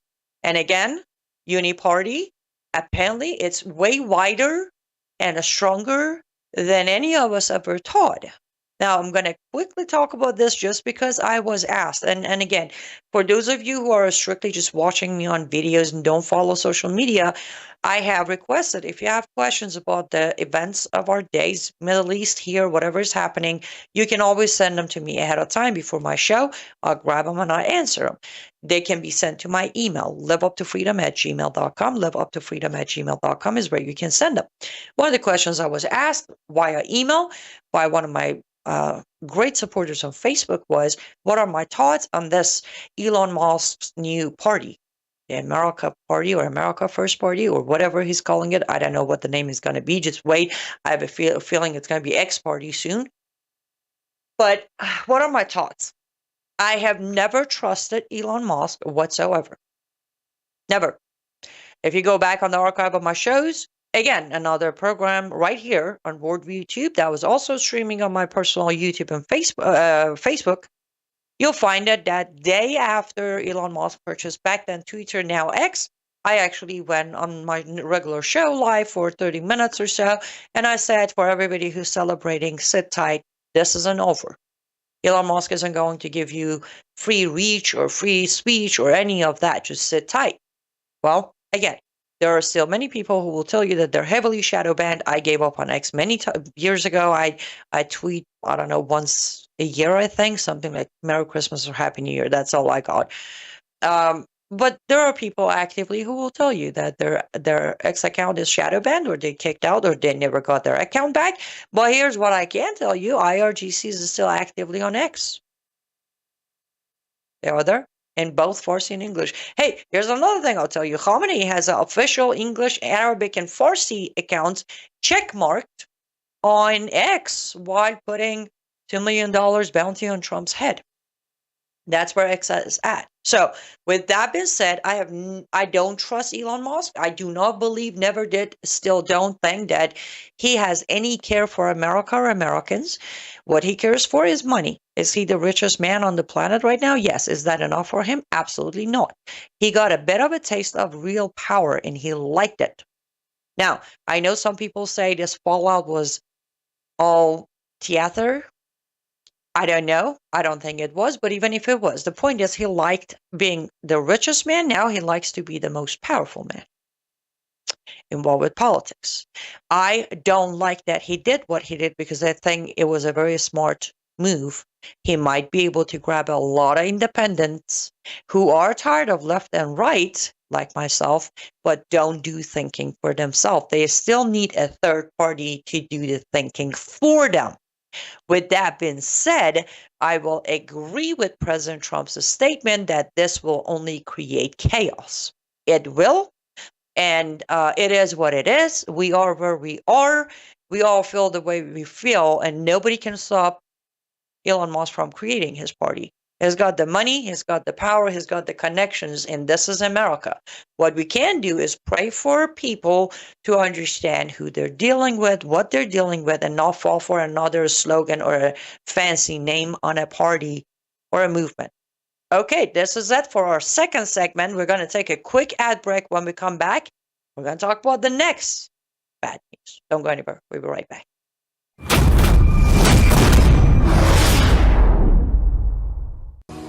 Well, hello everybody! It's Annie Cyrus. Welcome to my art studio where all the magic happens. This is the station for painting, and that is the station for all the resin art I do. If you want to check out my art, all you gotta do is go to lutfstudio.com.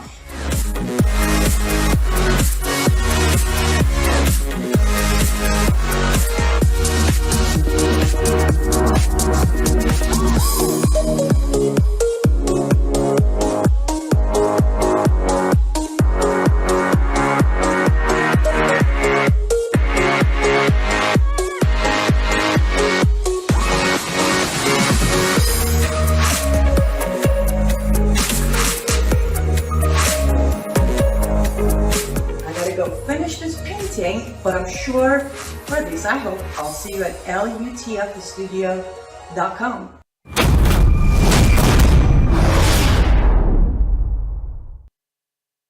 Okay, welcome back to Live Up to Freedom. Thank you so much for staying me for the first half an hour. I hope you do stay with me for the remaining 30 minutes left of this program. It would be greatly appreciated if you do head over to lutfstudio.com, pick up a piece or two or five, or place a custom order, because that's one of the main ways actually I'm paying the bills right now. So your purchase will be greatly appreciated. And until end of tonight, actually, our 4th of July sales is still ongoing. All of the crosses are 20% off. All remaining items 15% off. So you may want to jump on that before midnight Eastern time tonight, where the sales will end. lutfstudio.com. lutfstudio.com. Promo code MISSION will get you even extra. On top of sales going on, you get extra discount. Okay, let's get to it. Another fabulous. This one will be a Substack coming later this afternoon to expand, because in 15 minutes it's kind of hard to go over it. But another fantastic move by the fantastic, glorious Trump administration that is to be published tomorrow. However, it was released today. A letter from Department of State signed by Marco Rubio. If we could put that on a screen, let me see if I can keep my voice. I'm going to read right off of this thing. Department of the State Public Notice 12762 says revocation of the Foreign Terrorist Organization designation of Al-Nusra Front, also known as Hayat Tahrir al-Sham. This very organization is officially effective June 23rd. Now, June 23rd, not today, not tomorrow, June 23rd, officially, this terrorist jihadist organization has been removed from the foreign terrorist organizations. Now, I'm pretty sure Marco Rubio is not going to receive as much backlash as Pam Bundy, but he should. And anybody else behind it, anybody who was involved in this decision. Let me tell you why. There isn't much here. It's not telling you much. That's why the Substack is coming soon. I tried my best to have it ready before the show. Excuse me. It was impossible. There is rain outside and my allergies are killing me. Okay. Number one, why is this a bad thing? In general, it's not super easy. You just don't throw a pen at someone and make your way into the foreign terrorist organization list in America. So my general policy, if an organization has made it into the list, let them stay in the list. Same thing applies to MEK. I've talked about MEK, and one of these days I'll talk about it more. But when MEK was released, I didn't react the way I did today. Why? Because it was Hillary Clinton. It was Obama. Like, come on, Hussein Obama removing Mujahideen Khal or MEK from a terrorist list. Okay. It's still upsetting, but I wasn't outraged. So the terrorist group, Al-Nusrat al-Front, is the Syrian Al-Qaeda group. Syrian, the country Syria, and then Al-Qaeda, the terrorist group. Who's the leader of it? Do you need a second? The very good-looking, suit, very jihadist leader of Syria, who in May of 2025 was captured shaking hands, smiling, and posing for pictures with President Trump while President Trump was at his Middle East tour. I covered that already and everything that was wrong with it. But then also very shortly after, President Trump said we're lifting all sanctions from Syria. Woohoo! And today, we're even going to remove his group. This isn't his country, okay? His group, his terrorist group was just removed from a terrorist group. Now, the terrorist list, the bare minimum of your name being on a terrorist list is, first of all, it becomes much harder for the terrorist group or the jihadist group to move funds around. Okay, it's so much harder. Second thing, when you're on a terrorist list, you can't come to US. You just can't. You can't show up and say, hey, I'm here for a visit.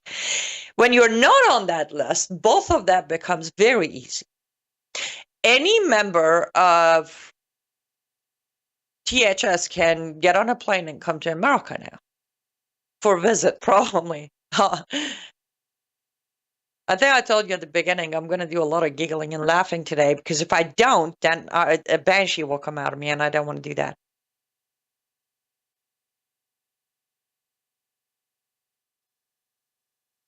Yes, Zelda. Zelda on YouTube says, are you saying the media teaches us not to think for ourselves? Yes, ma'am. And trust me, on segment 4, we're going to talk about that very topic. Like, exact, zoomed in on that.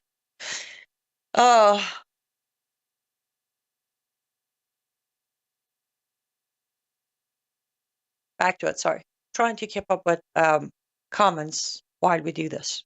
Okay, so, by the way, let me give you very brief, again, I want to plug that this will be a Substack in detailed depth, why, who, where, how, a little after I wrap up the show. But, Al-Nusrat Front was originally created when? In 2012, as official Al-Qaeda Syrian chapter. Syrian chapter of Al-Qaeda, 2012. Between 2012 until 2016, you name it, they've done it.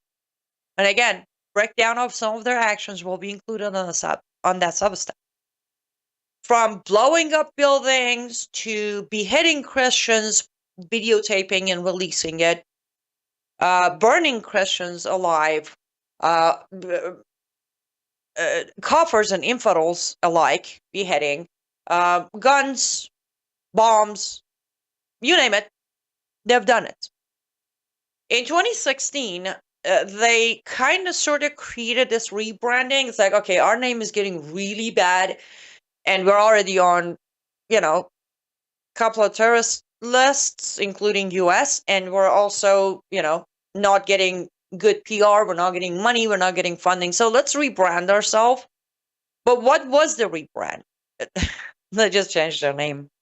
I am not kidding. They literally just changed their name and they said, well, we're not Al Qaeda chapter anymore. We're our own people. Same leader, same generals, same soldiers, same methods, still killing Christians in Syria. Yes, fighting Assad in Syria. They called it civil war, right? Because it was a civil war. It had nothing to do with power. It wasn't about getting jihad going. It had nothing to do with convincing the American president to come to the Middle East, shake our hand, take pictures, lift sanctions, remove our name from terrorists. None of that was on the table. Innocent civil war.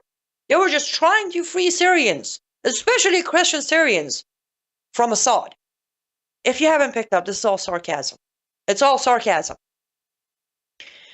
They renamed themselves in 2016, but continued the same methods, continued blowing things up. And thankfully, back then, for some reason, the original Trump, 2016-ish, didn't buy into the rebranding and the reforming and all that, so they kept them on the terrorist list. But then this time around, again, I have my own thoughts, and I have written extensively on this matter of President Trump and Islamist jihadist. And I have received all sort of backlashes that I could receive, and I don't care. I don't.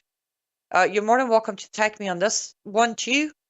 But the point is, somebody's going to have to somehow get President Trump to realize, hello, sir.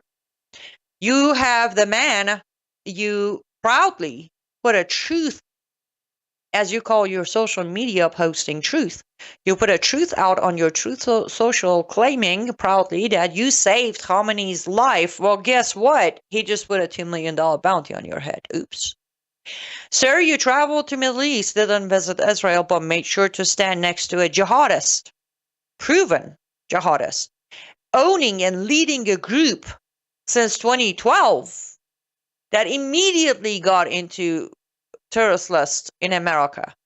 You went to make sure to shake his hand, publicly legitimize his power in Syria, and then lifted all sanctions and approved Saudi Arabia to pay off all Syrian debts. So this wonderful, good-looking monster could receive a clean slate of country with no money owed, no sanctions on, and you even stepped further to release his group.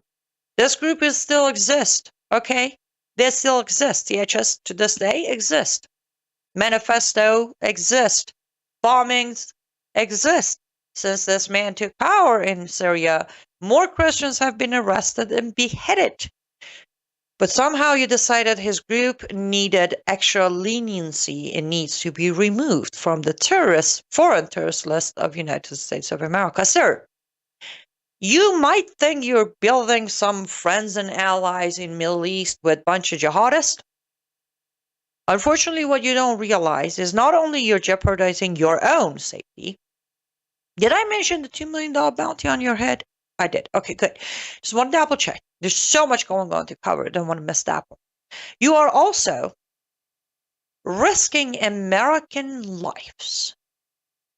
The fact that you have opened the White House to convicted jihadists who have served 13 years in federal prison inside America, talk about Christopher, who goes by Ismail now, from him to your interfaith dialogue faith office of White House, all the way to the Khamenei that you saved his life and you were expecting a thank you instead of a bounty, all the way to Syria and removing THS from the terrorist list. Sir, you are risking American lives. I am not attacking you. I was never a never Trumper. Actually, one of the audience right here who's watching this very live stream can testify that myself and we froze in middle of Ohio from 8 a.m. to 3:20 p.m. so I could vote for you. It happened. Okay?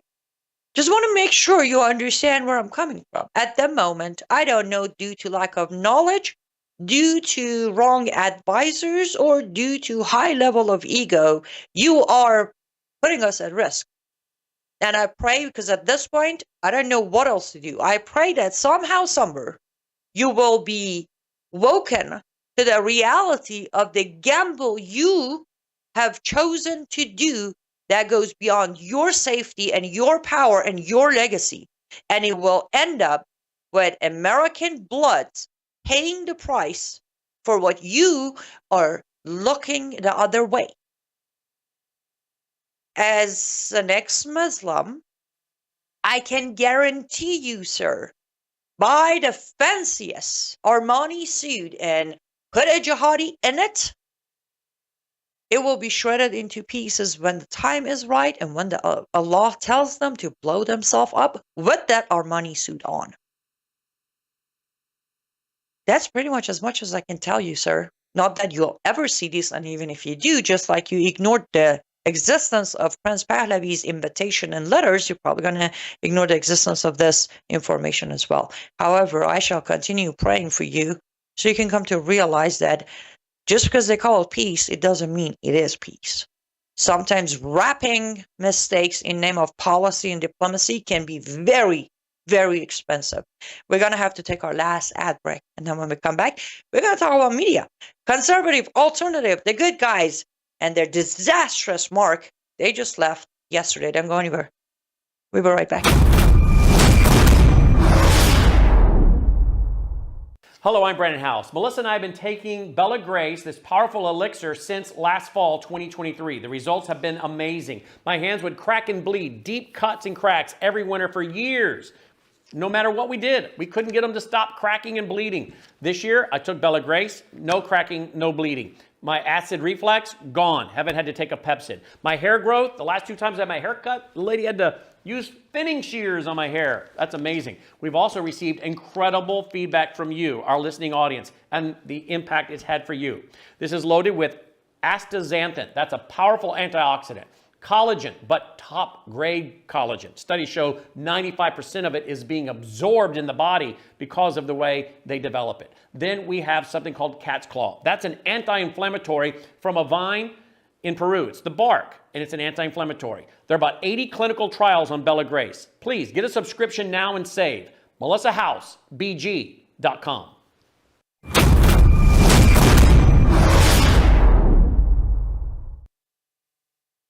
Welcome back to Live Up to Freedom. Thanks so much for staying with me until now. Before we get to our last topic, definitely not least, let me address a few comments. One of them most important. On YouTube, we have a comment from Pierre DeWall. I doubt those mullahs have 2 million after investing billions of dollars to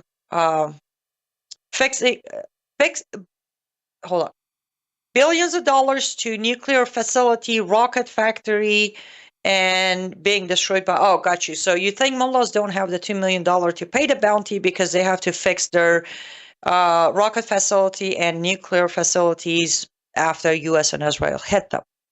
Great point, valid point. Can we quickly put that website of tar.ir back on the screen if we could? Because here's what you don't know, DeWall.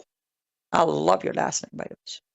If we could put that website back up, the mullahs don't have the money.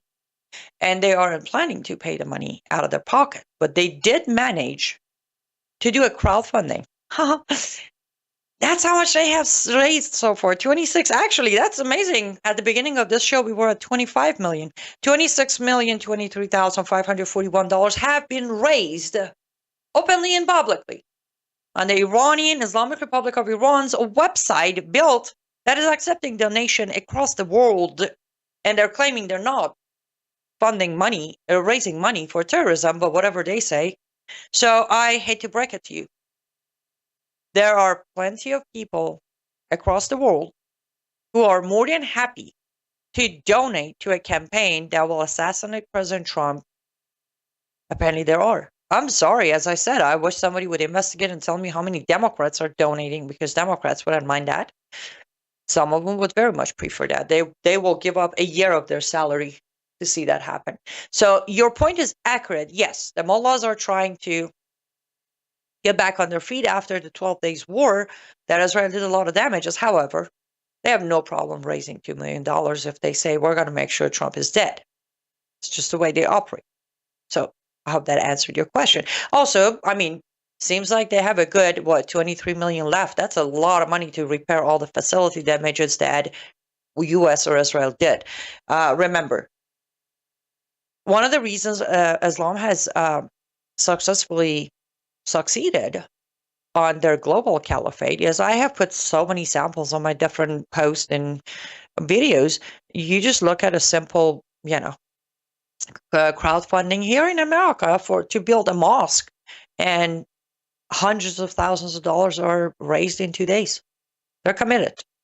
They're committed. And remember, the Quran, which I'm kind of messing around with here, tells them that if you do not commit jihad with your wealth or your life, then you are not Allah's favorite. They are commanded to use their money for jihad. So even though the mullahs may not have the money, but, Trump enemies across the world were more than happy to fund the $2 million.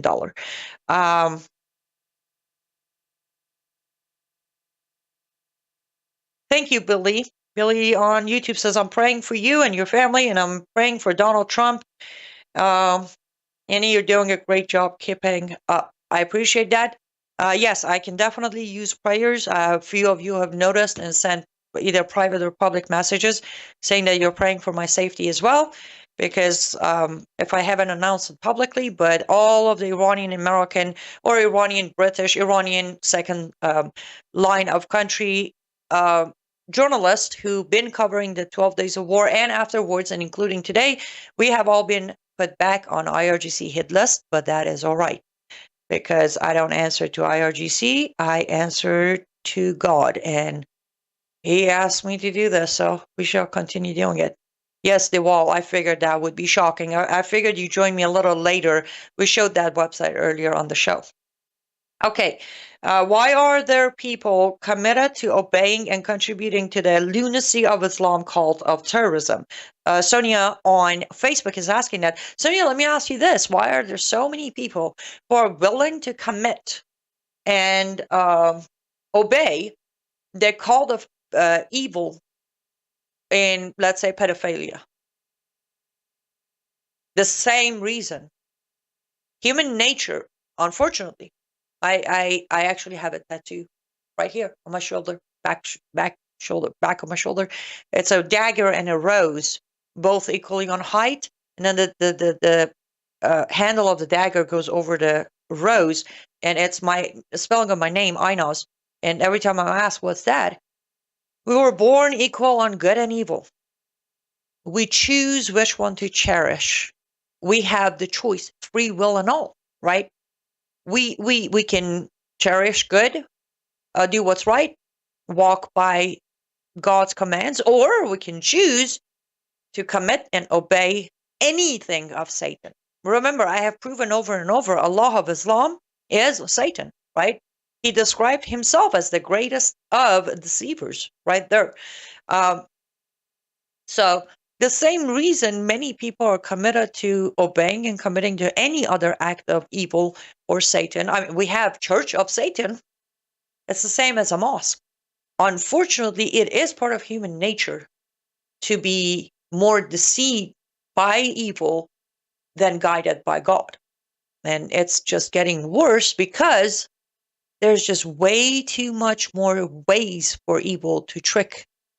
And unfortunately, by dumbing down our next generation and teaching them no values and canceling out Sunday dinner, we have definitely enabled that scenario, sadly. Okay, I do need to cover the next topic before I wrap up, and I only have 5 minutes, so I'm going to go at this fast. If you missed it, Tucker Carlson interviewed Iran's president, Dr. Pezeshkian. He made a couple of promo videos about it a few days ago, and he said, hey, before you come at me, this is what real journalism is, yada, yada, yada, yada, yada, yada. I have nothing against Tucker Carlson. You know what? It's between him and his funders, contributors, sponsors, whatever. What he does with his time and his interview, absolutely up to him. Again, this is America. Good for you. Kudos for doing it. He did mention it's going to be awkward because he's doing it in English and then somebody's translating it for Pezeshkian. He's answering in Farsi. Somebody's translating it in English, which in the future, Tucker, call me. I have a much less awkward, better way to do this. Just call me if you want. That being said, he did also say that I will tell you ahead of time why I'm doing this, because we have never given them a chance to tell us their side of a story. Now, I'm going to be honest with you. I'm not going to ask certain questions like, how badly did we damage your facilities or your nuclear program? Because we know he's not going to tell us the truth. So I'm not going to even ask that. Okay. Here's the list of questions Tucker Carlson did ask. How would Iranian President Pezeshkian like to see the conflict end? Is Iran willing to give up their nuclear program in exchange for peace? Was the International Atomic Energy Agency spying on Iran and giving information to Israel? Is Iran open to diplomacy? Has the Israel government tried to assassinate the Iranian president? Should Americans be afraid of Iran? The Ayatollah's religious decree against Donald Trump, the fatwas. Has Iran ever tried to assassinate Trump? Are there Iranian sleeper cells in the States, United States? What happened to the relationship between Iran and Israel? Sanctions on American businesses in Iran. Is Iran open to American investment? Is Iran's regime open to American investment in Iran? And if war breaks out with Iran, would they receive assistance from Russia and China? As I said, Tucker, it's up to you what you want to do with your money, your crew, your people, your platform. Absolutely up to you. However, to do a promo video to say, I'll tell you what, I'm not going to ask questions that I know I'm not going to get absolute truth from, and then go ask those questions. You contradicted your goal and agenda from this interview so ridiculously a 2-year-old can tell. Did you really ask Pezeshkian if they have ever tried to assassinate Trump? You know what his answer was, by the way? And if you have missed it, the interview is publicly open, 28 minutes, available on Tucker Carlson. You can watch it. But the answer was, no, we didn't. When Tucker asked about the clerics putting fatwas on, or bounties on Trump, well, fatwas, because back then there was no bounty, Pezeshkian said, those fatwas are they're figure of speech. They're not literal. And here's the thing. Tucker doesn't know anything about anything, so he couldn't be saying, sir, there is no figure of speech when it comes to fatwas by definition of Sharia inside the reliance of the traveler. Whether clerics or imam puts out any kind of judgment, it is to be taken literal. He couldn't do that because he doesn't know anything. And also, it's interesting because when Tucker Carlson asked Pezeshkian, why do you chant death to America? Pezeshkian said, the death to America chant isn't toward the people and the leaders of America. Then what is it towards? The land or the soft buildings? And Tucker's like, and when the interview is done, or at the beginning, it's like, we need to give both sides a fair share, sorry. I did not ask the questions that I knew I'm not going to get absolute truth from him, but I asked questions that will answer a lot of questions to a lot of Americans who deserve to know the truth. Tucker Carlson, dude, bro, you've done some amazing journalism, but what you just did with Pezeshkian, it is not real journalism, okay? It's not. Real journalism is where you go and find Iranian citizens and ask them questions. When you call people like me and say, hey, when you were growing up and they had you every morning at a school chanting to death to America, what was it exactly targeted towards? Lake Michigan? Because apparently it's not about the people and the leaders. No, that's real journalism. Real journalism is to get to the bottom of it. Real journalism is to understand that no president of Iran since 1979 until today has ever declined to use taqiyya. And you just made kind of an idiot out of yourself, to be honest. Anybody who watches that video, I mean, you look pretty dumb. Like the nodding and not knowing what you're talking about. You should leave the, like, when you sat down with Putin, you should just left it at that. Because with Iran, you made your own audience aware how uneducated you are when it comes to the system of the Iran's regime since 1979. Sadly, we just came to an end of this episode. I won't be here. Me and Miriam, we're not going to be here tomorrow. We both have some conflict of a schedule, but I will be back Wednesday. And hopefully I might have some better news than I did today. Remember, lutfstudio.com, lutfstudio.com. Promo code MISSION is where you can directly support my work or become a paid subscriber on my Substack, liveuptofreedom.substack.com. Thank you so much. Stay safe, stay vigilant, and I will see you all Wednesday.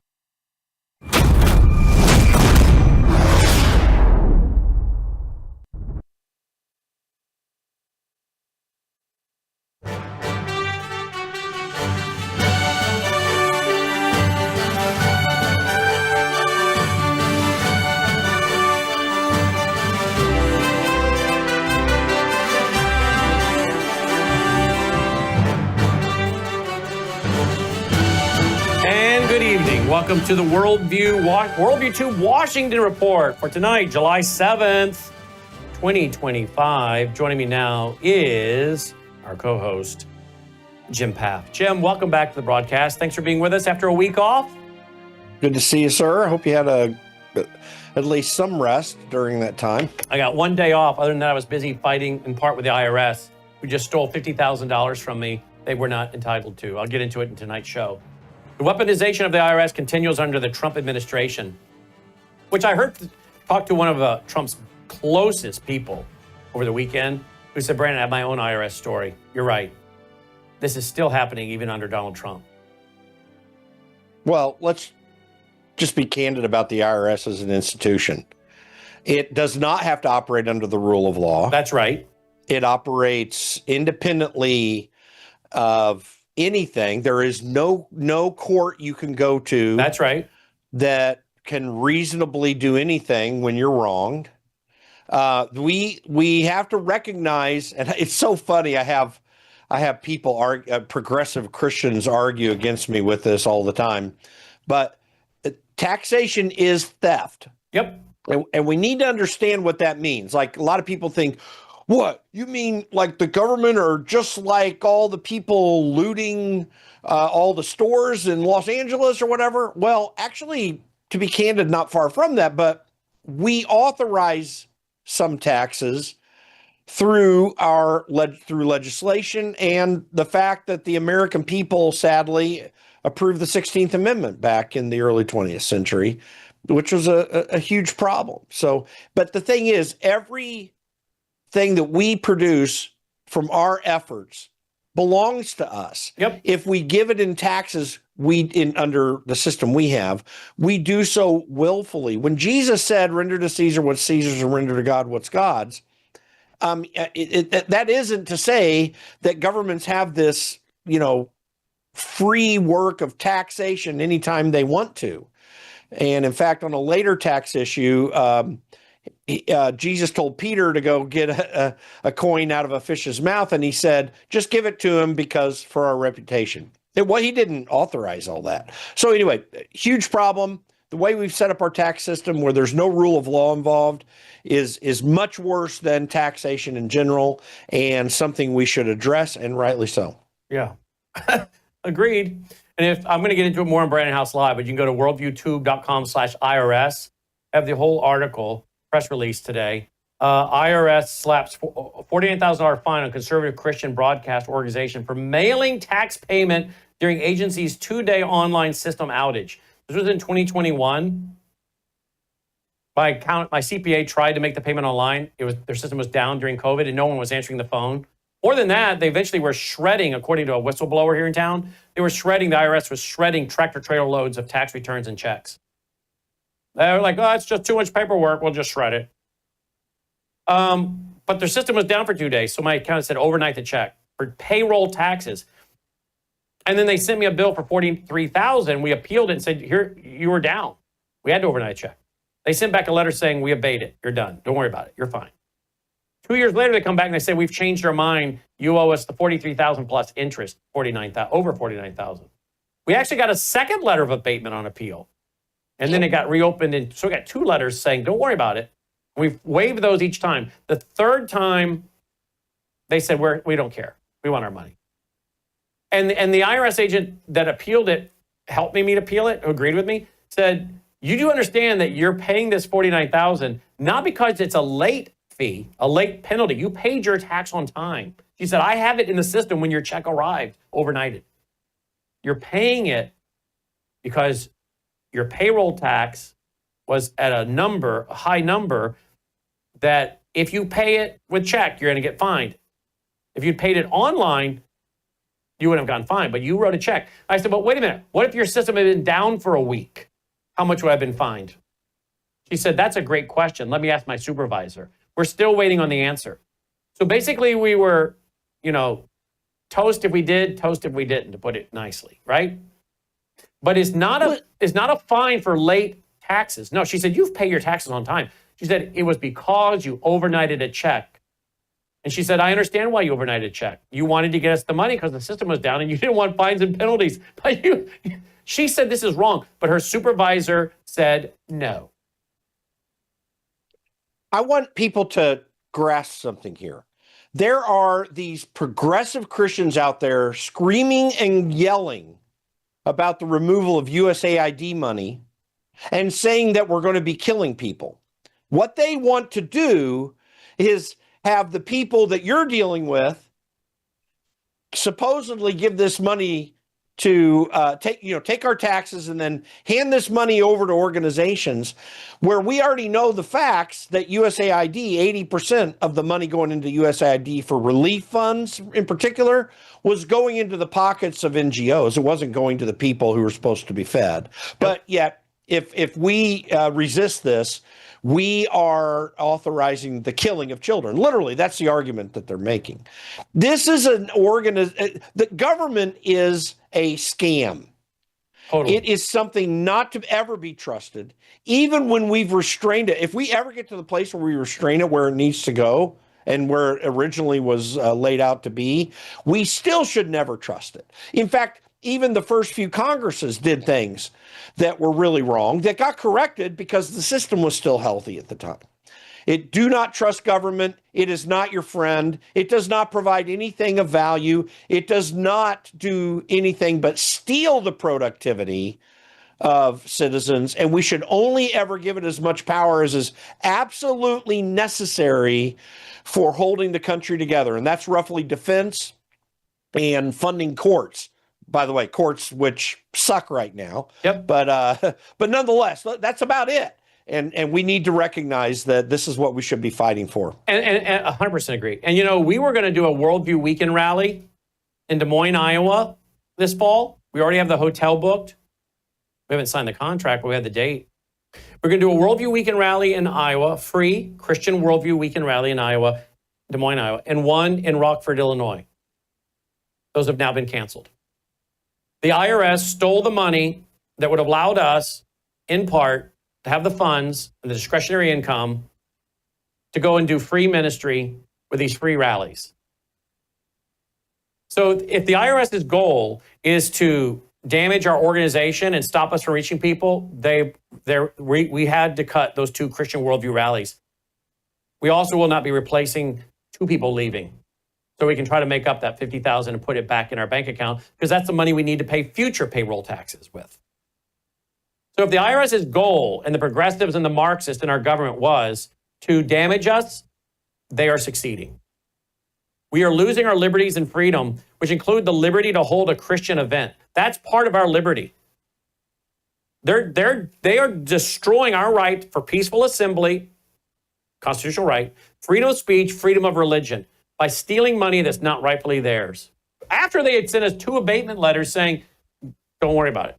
Then they changed their mind. If that process had been rational and had been based upon the facts of the case, as I understand them when you're sharing them with me, obviously I don't know all the details, but if we take on face value what you're saying, which I believe you, by the way, I'm not trying to say I don't, but if we take that on face value, They have made a capricious decision to gather up more money.